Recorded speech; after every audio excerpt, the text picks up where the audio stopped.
bapak ini, seret dibuka kacanya, saya duluan. Pas bapak itu mau jalan, si Anto baru ingat, bapak yang naik motor itu mukanya persis sama bapak yang pertama. Oke guys, sebelum kalian menonton video ini, alangkah baiknya kalian klik tombol subscribe dulu ya guys ya. Terima kasih banyak, selamat menonton guys.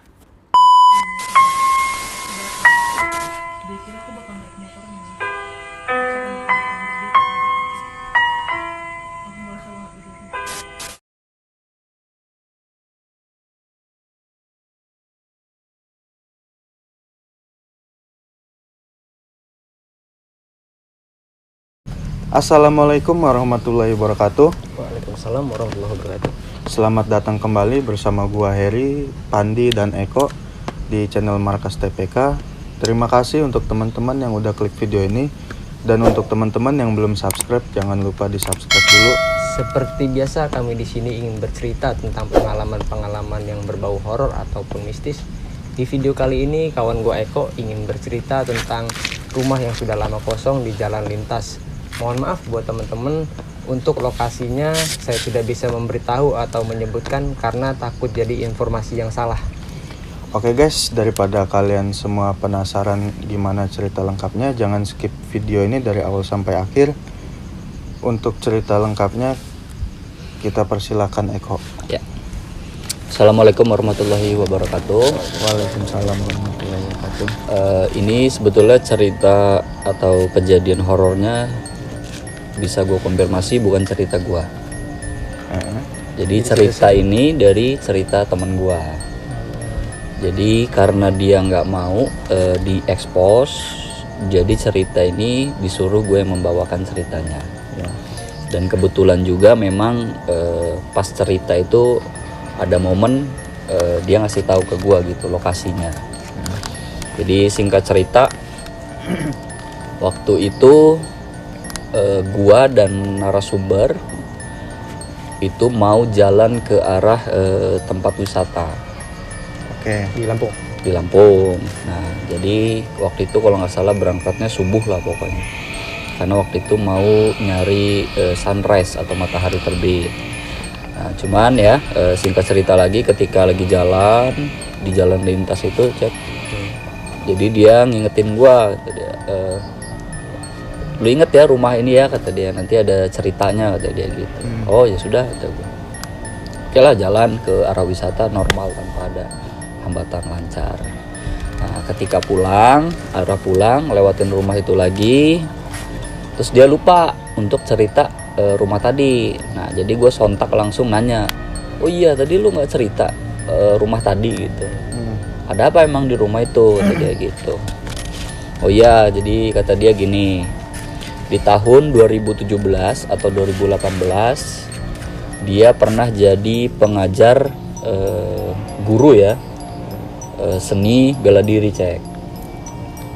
Dia nih pernah ngajar lah pokoknya seni bela diri. Bela dirinya? Taekwondo. Taekwondo. Nah, jadi dia itu ngajar di dekat wisata yang kemarin kita orang datangin itu. Nah, karena dia ngajarnya itu sore, jadi seringlah dia itu pulang malam. Nah, jadi di cerita ini ketika dia pulang malam dari ngajar bela diri tadi, tanpa sengaja dia melewati rumah itu. Dan informasinya untuk teman-teman, rumah ini nggak punya tetangga, nggak ada rumah lain selain rumah itu di jalan lintas itu. Kiri kanan itu udah full ilalang lah cek, kebon ya. Nah, kalau bagian depannya rumah itu udah full juga ilalang, cuman dia rawa, ada airnya gitu. Iya. Nah, jadi di momen ini dia bercerita sama gua ketika pulang ngajar kemalaman, pas mau deket arah ke rumah itu hujan gerimis. Nah, cuman pikir dia nanti aja lah berhentinya ketika udah banyak pemukiman. Nah, cuman karena di momen itu hujannya makin deras, mau nggak mau, udahlah, gue neduh aja di situ dulu untuk sementara. Dan kalau nggak salah cerita dia itu jamnya itu kalau nggak salah setelah sholat maghrib antara setengah 7 sampai jam 7. Dan karena memang jalan lintas itu sepi ya, nggak ada jalan, nggak ada penerangan lampu segala macem, dan nggak ada rumah-rumah lagi, dia parkir lah di teras rumah itu, Cek. Terus rumah kosong itu. Ya, di teras rumah kosong itu. Nah, jadi teras itu ketutupan juga sama rumah itu. Rumah itu 2 lantai. Cuman memang dari segi bangunan itu dia modelnya model zaman dulu gitu. Oh, kayak rumah-rumah panggung gitu. Ya, rumah panggung, tapi ya pokoknya udah warna gitu lah, bukan warna kayu lagi. Nah, jadi dia parkir di situ untuk neduh ceritanya. Karena memang momen itu dia takut, dia ngidupin musik untuk menghibur diri, biar dia nggak takut lah intinya. Nah, jadi di momen awal itu dia sambil dengar musik karena hujan belum reda, dia ngalamin kejadian horor. Jadi horornya yang pertama itu dia dipanggil gitu, Rit. Dipanggil di dalam rumah. Iya, dari dalam rumah itu. Jadi memang rumah itu udah nggak ada lampu. Jadi dia dipanggil, "Sst, sst," kata dia gitu. Nah, mungkin dia karena masih awal-awal dia mikir itu suara binatang lah atau suara apa gitu. Cuman ketika makin lama panggilan untuk dia itu makin sering. Dipanggil lagi dia, "Sst." Pokoknya kayak dipanggil lah gitu ya istilahnya, gitu terus. Akhirnya dia mau nggak mau nengok dia tuh ke arah rumah tadi. Nengok dia ke belakang. Iya, nengok ke belakang. Nggak ada orang di momen itu. Nah, singkat cerita lagi, hujan reda, Cek. Hujan reda, dia ngengkol motornya, gak hidup-hidup. Mungkin agak lama ya cerita dia itu, mungkin hampir setengah jam dia nunggu di situ, nunggu hujan reda. Pas dia ngengkol motor dia itu, pas motornya udah hidup, baru dia dipanggil namanya. Panggil nama itu. Dipanggil nama. Misalkan nama dia Budi ya, misalkan ya. Budi gitu. Dari dalam rumah itu. Panggil sekali apa? Sekali doang. Sekali. Budi kata dia. Dia nengok itu udah gak ada orang. Cuman ketika motornya itu langsung berangkat dia, langsung jalan dia. Emang bentar ya, gua potong bentar. Emang katanya sih kalau ada orang gitu yang manggil sekali, lebih baik nggak usah dilihat atau disamperin. Nggak usah direspon lah. Nggak usah direspon lah, ya bisa dibilang gitu. Karena ya, merinding juga itu. Karena ya memang banyak sih yang ngomong, termasuk orang rumah gue juga, istri gue ngomong katanya kayak gue di rumah nih misalkan ya. Soalnya agak lama gue potongnya. Kalau di rumah nih, kadang ada juga sering yang manggil gitu depan rumah gue, yang ngetok lah. Pan sekali doang. Rumah lu. Gue mau ngebuka pintu lah gue. Ketika gue mau bangun, ditarik mobil ini. Sama istri gue ditarik. Ya nggak usah keluar. Biarin aja. Bukan orang itu. Oke. Jadi itu ya singkat cerita. Setelah dia dipanggil Budi, habis itu dia langsung pergi, langsung meninggalkan rumah tadi. Nah, jadi setelah seiring berjalannya waktu, ketika dia hujan mau ngelewatin rumah itu, lebih baik sama dia di terabas. Lebih baik gue hujan-hujanan lah daripada neduh di rumah itu lagi. Nah, jadi cerita ini sebetulnya dari si Budi ya, itu cerita horornya sampai di situ.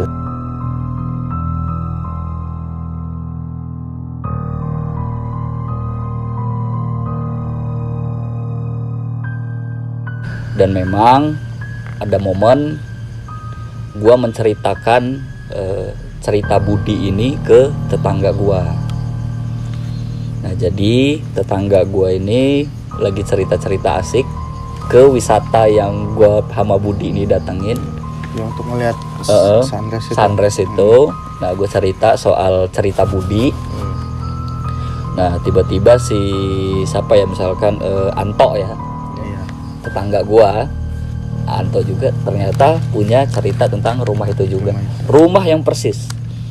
Jadi karena takut cerita ini salah paham, sama si Anto itu beneran dicari di Google Map. Ini kan Bang rumahnya, kata dia. Iya, kata gua. Iya, gua ada juga nih momen cerita ini. Nah, jadi cerita si Anto ya, ini gua akan ceritain hampir sama mungkin ceritanya. Ceritanya memang sangat pendek, tapi menurut gue ini bikin bulu kuduk merinding ya. Jadi gini, singkat cerita tentang si Anto ya. Jadi si Anto ketika sore hari dia mau ngambil burung merpati atau burung dara karena hobi. Ya, jadi ketika dia mau pergi dari rumahnya tuh, dari dekat rumah gua, mau ngelewatin rumah itulah, pokoknya ngelewatin dari rumah itulah, pokoknya ada perkampungan lah, ramai di situ ya, pasar itulah pokoknya. Ya pokoknya nggak usah diceritain ya, sorry ya. Nah, jadi si Anto ini mau ngambil burung dara di tempat sepupunya, niatannya begitu. Cuman sama papahnya dilarang. Tok, kalau pulang dari sana maghrib atau udah gelap gak usah pulang, nginep aja di sana karena rumah saudaranya di sana. Iya apa, kata dia. Anto nginep aja kalau kemalaman, kata dia begitu. Oke lah, singkat cerita dia sore berangkat dari rumah ke rumah sepupunya, rumah saudaranya ya. Nah, udah ngambil burung dara segala macem sendiri ya dia. Pas pulang di jam yang sama cek, ketika dia mau maghrib, karena dia ini antusias lah, pengen buka burung dara itu di rumah, maksudnya di unboxing lah burung dara ini intinya gitu, mau langsung dibawa di rumah lah, dikandangin gitu, penasaran ya. Maghrib itu dia dari rumah saudaranya itu langsung berangkat, langsung mau pulang aja gitu, karena ya udah penasaran lah intinya gitu. Nah, sama ceritanya sama kayak cerita Budi yang pertama. Ceritanya begini, versi si Anto. Ketika Anto mau lewat rumah itu juga kondisinya hujan. Kondisinya hujan. Nah, karena si Anto ini bawa burung merpatinya itu pakai kantong semen, tahu kan lo?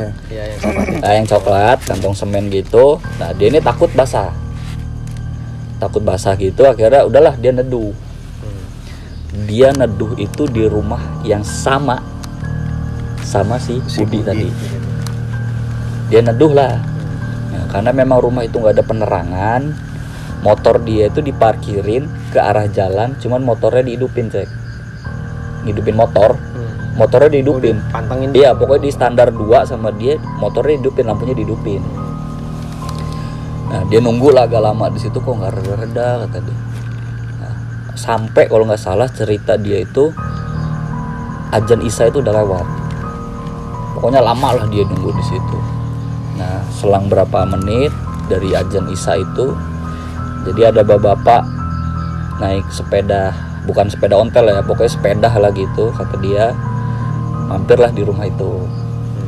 Padahal neduh juga. Nah, padahal rumah itu mau ke arah sana nggak ada pemukiman, arah sana juga nggak ada pemukiman. Bukan nggak ada ya, jauh maksudnya. Iya, maksudnya itu jauh. Nah, cuman si Anto ini kaget. Kok bapak ini udah basah kuyup neduh juga gitu, ngapain gitu kan. Nah, jadi karena si Anto ngerasa punya teman, diajaklah ngobrol bapak itu. Nah, jadi posisinya Anto ini pas di depan rumah itu cek, bukan di terasnya, di depan pintunya itu dia. Nah, bapak itu agak di depannya, di tempat si Budi tadi neduhnya.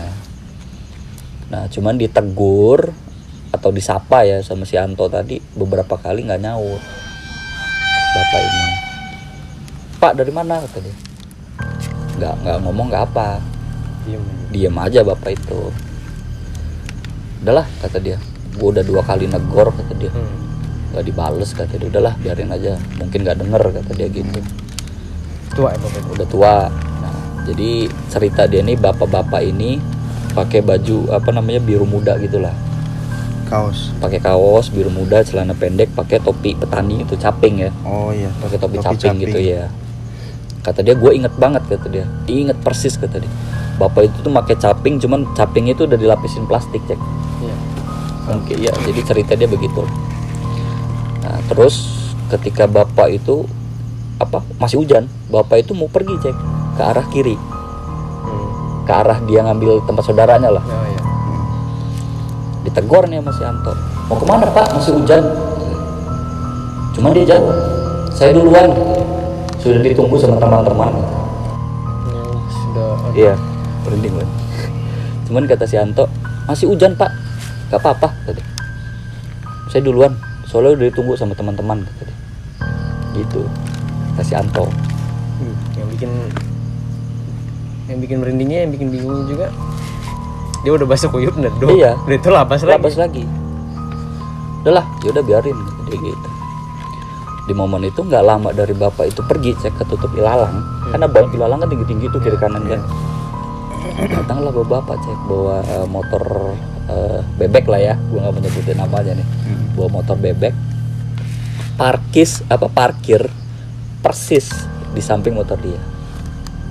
Dihidupin juga waktu. Enggak matiin. dipatiin, tapi motor tuh arah ke mana? Ke arah rumah, bukan arah keluar. Jadi Ya, gini, berlawanan arahnya gitu. Cuman dia pakai helm, ditutup kacanya. Pakai jaket kulit, kata si Anto ya, pakai jaket kulit model jadul lah bang, kata dia. Jadi jaket kulitnya itu dia kotak-kotak gitulah. Pokoknya banyak jahitan lah gitu ya. Pokoknya jaket kulit zaman dulu kata dia.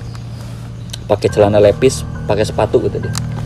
Dan gue pastikan kata dia, bapak itu tuh napak di tanah kakinya. Jadi gue nggak ngerasa takut kata dia. Nginjek bumi. Iya, nginjek bumi lah intinya bapak itu. Ketika ditanya juga sama cek, dia nggak jawab. Dari mana pak? Diem aja bapak itu. Wah, katanya si Antoni nggak beres nih kata dia. Gue udah 2 kali nih ketemu orang yang sama, gue tegur diem aja kata dia gitu. Udah, hujan ini mulai reda cek. Hujan ini mulai reda, cuman kilatnya banyak. Petir ya. Petir udah banyak. Maksudnya udah reda itu cuman udah masih hujan, cuman udah ringan loh hujan. Cuma kata dia, karena memang daerah situ tuh nggak ada pemukiman, jadi si Anto ini udahlah nanti aja lah, nunggu bener-bener terang lah gitu, bener-bener reda loh hujan. Nah tiba-tiba bapak ini mundurin motor mau arah pergi ke arah yang sama yang bapak pertama tadi. Yang bawa sepeda tadi. Saya duluan kata dia. Saya duluan. Mau kemana pak katanya? Buru-buru katanya. Ini masih hujan katanya. Iya, saya udah ditunggu sama teman-teman saya. Saya udah ditunggu sama teman-teman saya kata dia gitu. Mau ke arah mana pak kata dia? Sana kata dia. Waduh, bapak itu nunjuk ke arah sana itu, ke arah rawa, bukan arah jalan.